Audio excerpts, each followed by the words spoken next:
beginning our day.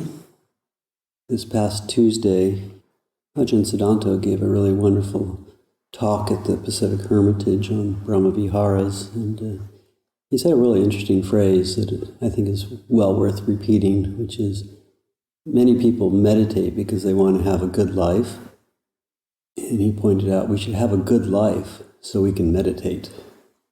And I really like that phrase. He's sort of allowing that in, and being at the Pacific Hermitage and coming here to Abhayagiri.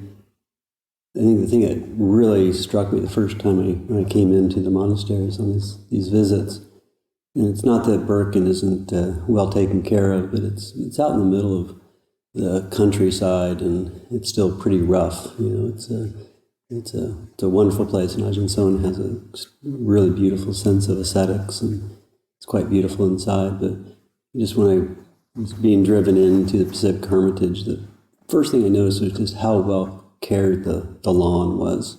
It was really manicured, and there were still leaves down on the ground, kind of more of a Japanese sort of feel of, it's like clean but not overly manicured. And the inside of the house, as soon as I walked in, it was just extremely clean. And I saw what that did to my mind. It was this sense of peace, sense of relax, sense of safety. It was really quite beautiful to have that experience, and it's always been the same way here at Abhayagiri.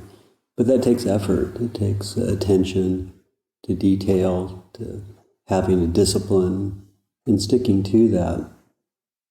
Yesterday morning, told somebody again this morning, but a few years ago I was at the Pacific Hermitage, and one of the guests arriving to offer a meal offering, I recognized them. I couldn't remember where I knew them. I said, do I know you? And they said, yeah, I was a guest at Abhayagiri a few years ago, and you were assigning the morning chore before the breakfast. And she said, you had me for an entire week cleaning a perfectly clean hallway every morning. I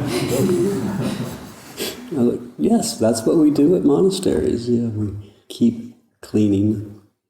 And it's so easy to not, just, I cleaned that already, I don't need to do that again. But even if you do something like that over and over and over again, you start to see the patterns, where does dirt start to accumulate, but you are staying on top of it too. And so meditation can be the same way. It's like, you might sit down for a meditation and feel like, you didn't accomplish anything. It was the mind was still noisy or whatever your experience was, but just by repeatedly doing that over and over and over again, we start learning the tricks of the mind, of how we get distracted, how we get moved away from our meditation object.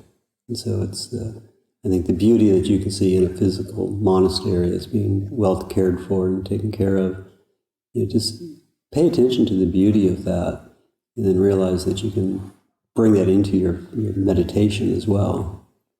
So by having a good life, you can also have a good meditation. I'll leave that for our reflection.